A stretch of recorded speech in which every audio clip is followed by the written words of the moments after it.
This is Democracy Now! I'm Amy Goodman. We spend the rest of the hour with award-winning filmmaker Ava DuVernay. She's explored Black history in many of the movies she's directed, from Selma to the documentary 13th, that explores race in the prison-industrial complex, to the miniseries When They See Us, about the Central Park Five, now known as the Exonerated Five. She also directed Disney's A Wrinkle in Time. Ava DuVernay's new film is called Origen, takes viewers on a journey that explores racism from the United States and the killing of Trayvon Martin to Dalits in India, all used to be called the Untouchables, to Nazi book burnings in Germany and the killings of Jews in the lead-up to World War II. It does so by dramatizing the book Cast, The Origins of Our Discontents by Pulitzer Prize-winning journalist Isabel Wilkerson, as well as the process of writing the book. This is the trailer for Origen. If you look closely, you'll find something tragic was happening. Are you interested in writing something for us? I don't do assignments anymore. Yeah, well, you're a better writer than most people do anything. Have you heard the tapes? No. Of what? Stanford Police Department, this is Sean. Hey, we've had some break-ins in my neighborhood, and there's a real suspicious guy. Looks like he's up to no good or something. I want to be in the story. Really inside the story. You can build a thesis that shows how all of this is linked. I gotta be honest with you, I don't understand. I don't see it. You go and write your stories. Folks need to know about this. You're trying to make sense of racism, but your thesis is flawed. It was all lies. They knew we weren't inferior. You don't escape trauma by ignoring it. You escape trauma by confronting it.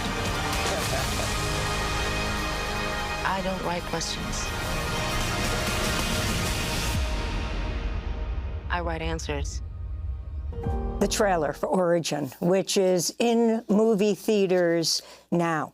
It's directed by the award-winning filmmaker Ava DuVernay, who I recently interviewed. I began by asking about her decision to make this feature film instead of a documentary. Well, I read the book. It came out in 2020, about 2 months after the murder of George Floyd. So Isabel Wilkerson publishes Cast. When I read it, I am captivated by the ideas.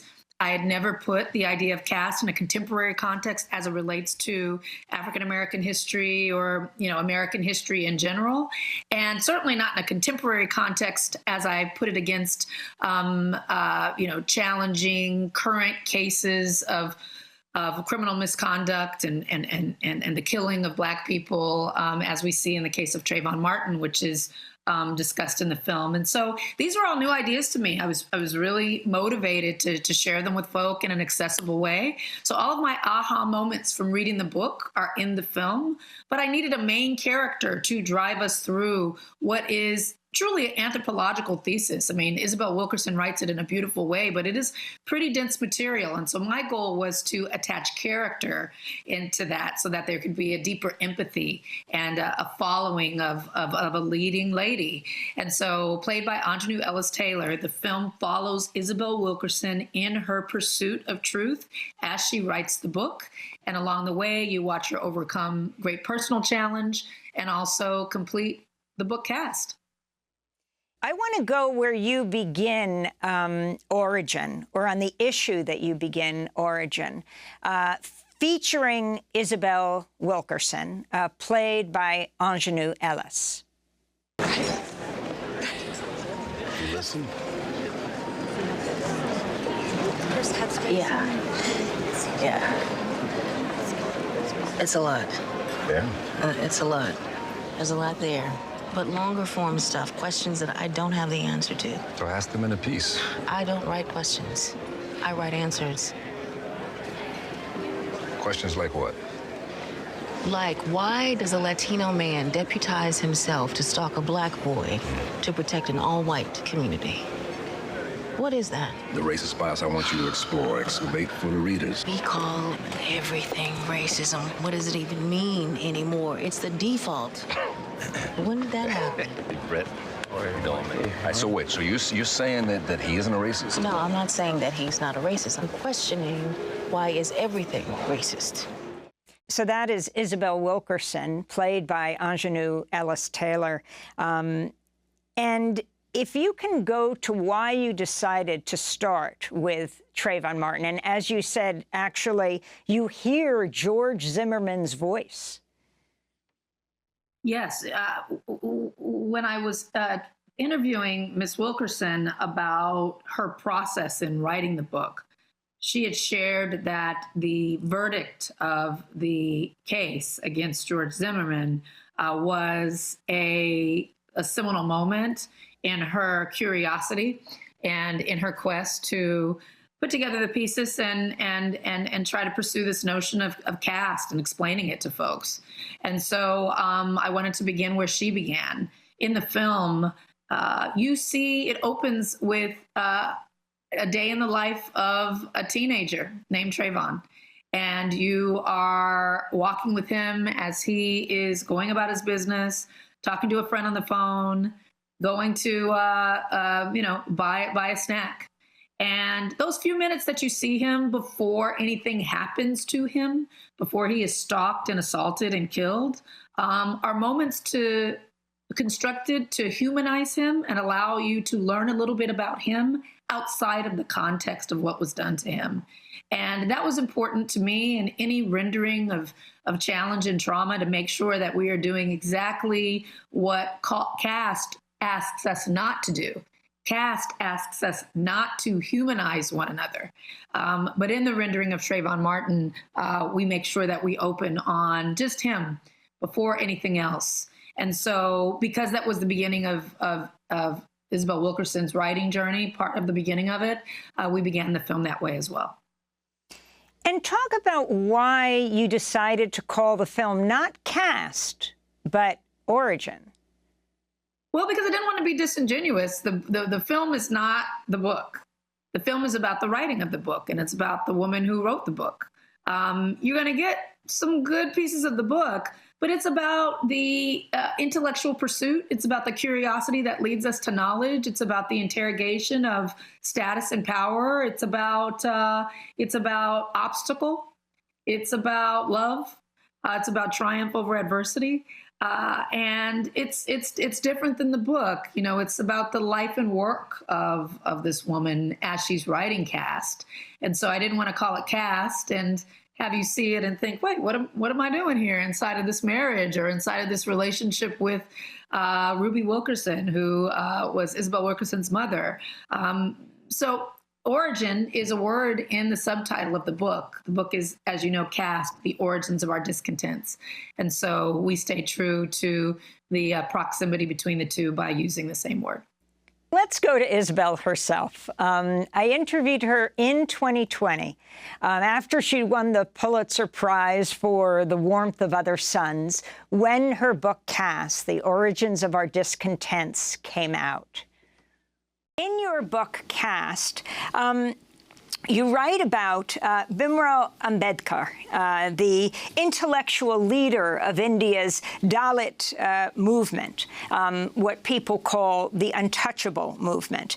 He wrote to W.E.B. Du Bois in 1946, "There is so much similarity between the position of the untouchables in India and of the position of the Negroes in America," he wrote. Can you talk about who he was in relation to Gandhi in India, and then W.E.B. Du Bois's response? Well, Gandhi was from a family that was an upper caste, one of the upper castes. And so he was a leader in the effort toward independence for the entire country of India, and is known obviously for his nonviolent approach to achieving independence and to protesting. Dr. Ambedkar was a leader of the the Dalit movement, he was born into what was then known or called as as one of the untouchables, one of the groups that was viewed as untouchable. And he went on to achieve great heights in his education. He actually attended Columbia University, and he got many advanced degrees. And then he returned to lead the movement toward, first of all, the Indian Constitution, but then also continuing to advocate on behalf of his people. And he is one of is an example of how people in India, particularly those who had been assigned to the lowest caste, had been looking and aware of what was going on across the oceans, across continents, of what was going on here in the United States, and made common cause or recognized the common cause between the plight of the Dalits, formerly known as untouchables, and of African Americans here in this country. So Dr. Ambedkar reached out to W.E.B. Du Bois, who was at that time obviously one of the leaders of African American intellect and thought and philosophy, reached out to him in recognition of the connections between the two peoples and the two countries in terms of the hierarchies. Both of them recognized that hierarchy, the infrastructure of our divisions, a caste system was an appropriate term to look at how both peoples were being treated in their respective societies. Though the countries are very, very different, they share somewhat they share in the ways of subordinating the very lowest caste people in their countries. So that was Isabel Wilkerson talking about her book Cast when it first came out in 2020. And now we're going to go to Isabel Wilkerson, played by Ingenue Ellis Taylor, talking about the Dalits of India.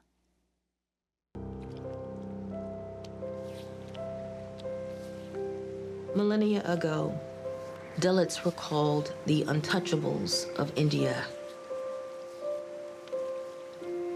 enforced into the degrading work of manual scavenging, the practice of cleaning excrement from toilets and open drains by hand in exchange for leftover food.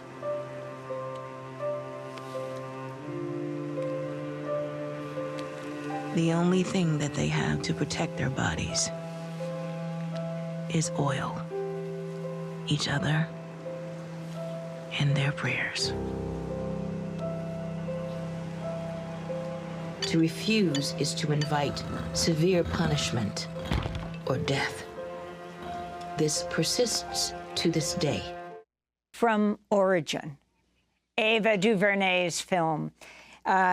Ava, talk about this journey that Isabel Wilkerson takes to India. Also, the crisis in her personal life, so deeply involved with her family, so close to her cousin, her mother, losing her family as she traveled.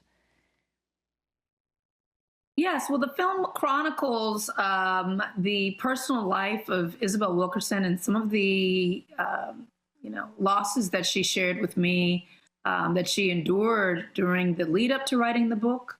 In a 16-month span, she lost her 3 family members, and was still somehow able to anchor herself in her work and pull herself through. I won't say over, because you never completely get over those losses, but through it to a place where she was able to use her creative output, her kind of intellectual energy to stand in grief in a different way. And a part of that process was a visit to India. It was one of several places she traveled around the world to research the book Cast. I was also, thrilled to have the pleasure to go to India and to shoot those scenes in Delhi, to speak with one of the same scholars that she spoke to, Dr. Suraj Yenge, who plays himself in the film. And he introduced me to a whole world of Dalit intellectuals and activists. The 2 men that you see kind of performing the act of manual scavenging are 2 actual men who are in that position in India to this day. They are 2 men who are associated with the advocacy group, and they generously agreed to, do the work on camera. They were wonderful to work with. And just to give context to an American audience, the money that we gave them, that paid them to be performers in the film that day, was more than they make all year in that job.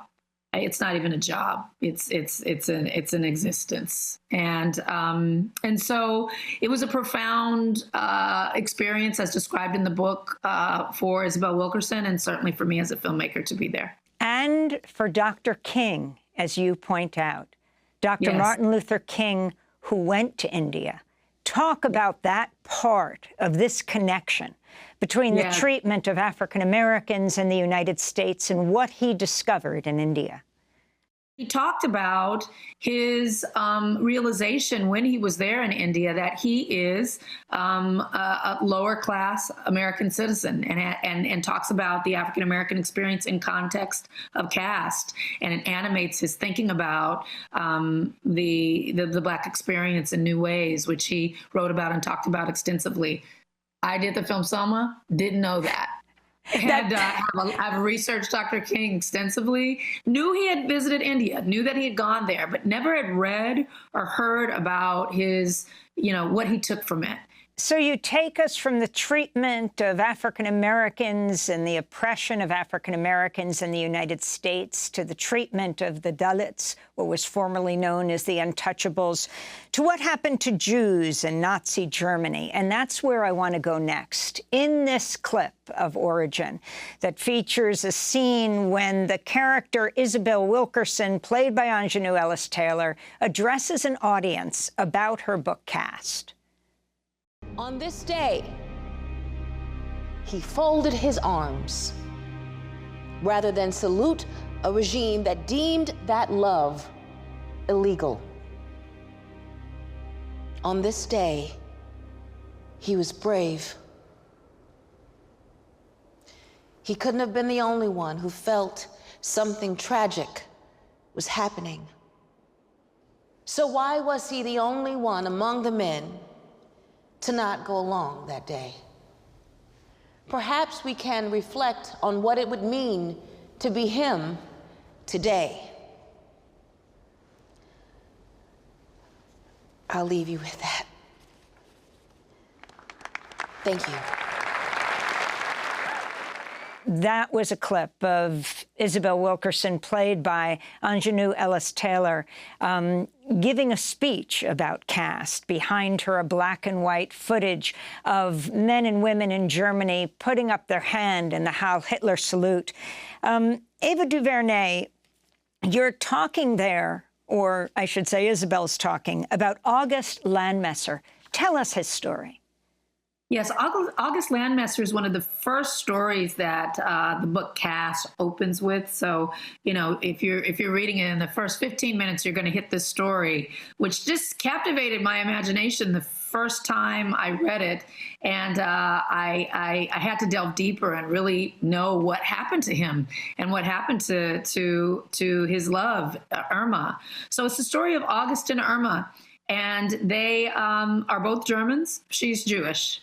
And he had registered as a member of the Nazi Party a couple of years before the moment of this very famous picture, which I know many people have seen.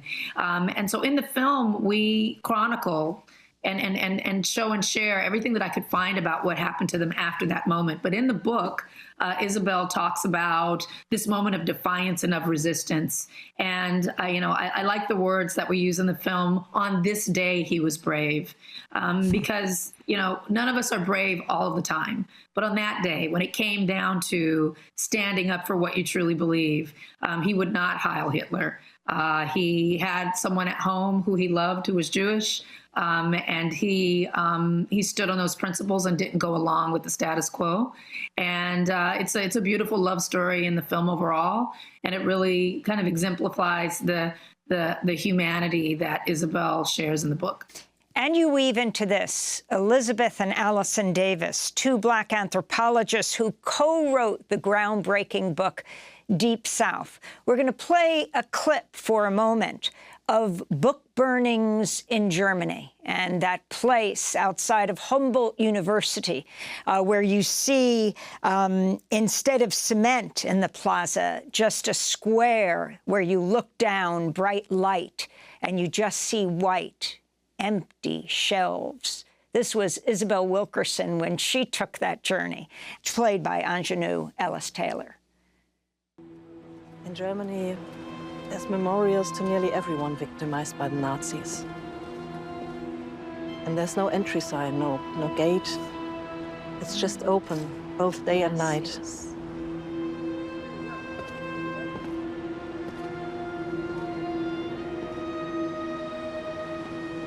Just standing to bear witness.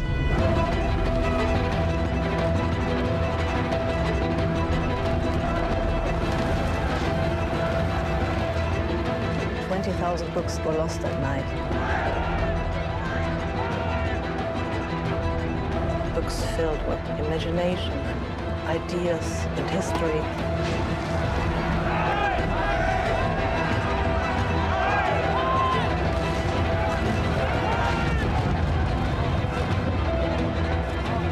Leave here, my friends. Leave Germany. Go to your home as soon as you can. You'll be safer there.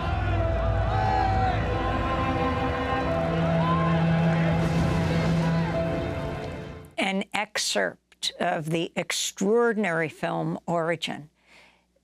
Ava, introduce us to these authors who wrote this seminal work in the United States and your discovery, Isabel Wilkerson's discovery of the connection they had between the United States and Germany.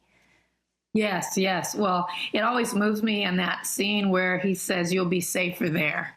Not true, right? He's sending them back home to the segregated South. So Alice and Elizabeth Davis were two anthropologists. In the book, Isabel talks about the connection and the kindred feeling between Allison Davis's work and her work. She regards him as a seminal figure in the development of her ideas around this work. And she talks primarily about research that they did in Natchez, Mississippi for their book, Deep South. In the book, she mentions that they also had studied abroad. And when I dug deeper into that, I realized that they were actually there, had witnessed a book burning, and escaped Nazi Germany right as the rise of Hitler was reaching a crescendo, and so I couldn't believe that the two stories converged in that way. And upon further research, we're able to, really try to build out what those book burnings look like, what they did, how they functioned.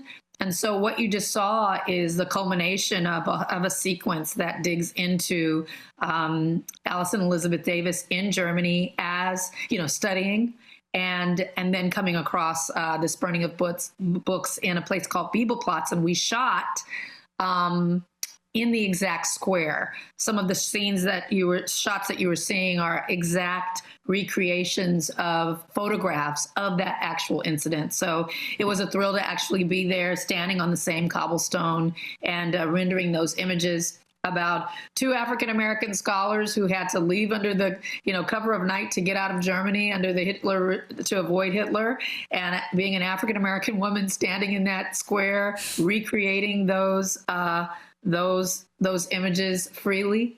A big full circle moment. But the book Deep South is been republished with a foreword by Isabel Wilkerson, and it tells the remarkable stories of Casta that the Davises, as well as their colleagues, the Gardners, developed and share in the book about Casta. And again, that book is called Deep South, a social anthropological study of caste and class. So you deal in the United States, in India, you deal with Germany, and this goes to the issue of Isabel Wilkerson developing her thesis in the book Casta. I want to go to that scene when Isabel, played by Ingenue Ellis-Taylor, is at a dinner party with fellow scholars discussing the thesis of caste. Well, there are so many differences between here and there. We're talking about the systematic murder of 6 million Jews. That's the official number. So it's just very different than monuments to soldiers and whatnot. What? What are you saying is different? All of it. We're talking about deliberate extermination over many years. Yeah, but wasn't slavery for like hundreds of years, right, Isabel? Slavery lasted 246 years. That's 13 generations of people, plus another 100 years of Jim Crow, segregation, violence, and murder. It is, of course, horrific. I am not downplaying any of it. There were so many millions of African Americans who were murdered from the Middle Passage until the end of legal segregation, that it goes beyond the realm of an official number. There is no number. I didn't know that. Oh, stunning. It is, and I understand you're trying to make sense of American racism. It is noble. But your thesis linking caste in Germany with the United States is flawed.